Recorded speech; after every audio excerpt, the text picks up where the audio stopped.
ஆளுமைமிக்க அரசியல்வாதியாக pure politics பயிற்சி பட்டறை நேரடி இணைய வழி வகுப்புகள் உங்கள் சீட்டிற்கு முந்துங்கள் 7338824242.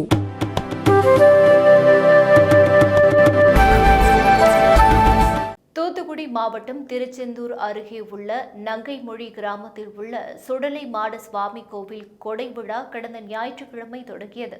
இதை முன்னிட்டு நேற்று இரவு 12 மணியளவில் நள்ளிரவு பூஜை நடைபெற்றது. அப்போது அதே ஊரைச் சேர்ந்த இளைஞர்களுக்குள் ஏற்பட்ட வாக்குவாதத்தில் இரு தரப்பினராக பிரிந்து மோதியுள்ளனர். இதில் சிலர் அரிவாளால் மற்றொருவரை தாக்க முயற்சித்த போது அதை தடுக்க முயன்ற பெண்ணிற்கு வெட்டுக்காயம் ஏற்பட்டுள்ளது.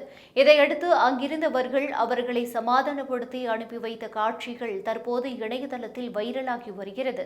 காயம் அடைந்ததாக கூறப்படும் பெண்மணி எந்த மருத்துவமனையில் சிகிச்சை பெற்று வருகிறார் என்ற விவரம் தெரிய வராத நிலையில் மேன்யானபுரம் போலீசார் இச்சம்பவம் குறித்து பெண்மணி எந்த மருத்துவமனையில் சிகிச்சை பெற்று வருகிறார் என்பது குறித்தும் தீவிரமாக விசாரணை மேற்கொண்டு வருகின்றனர். இந்த சம்பவம் அந்த பகுதியில் பெரும் பரபரப்பையும் அதிர்ச்சியையும் ஏற்படுத்தியுள்ளது.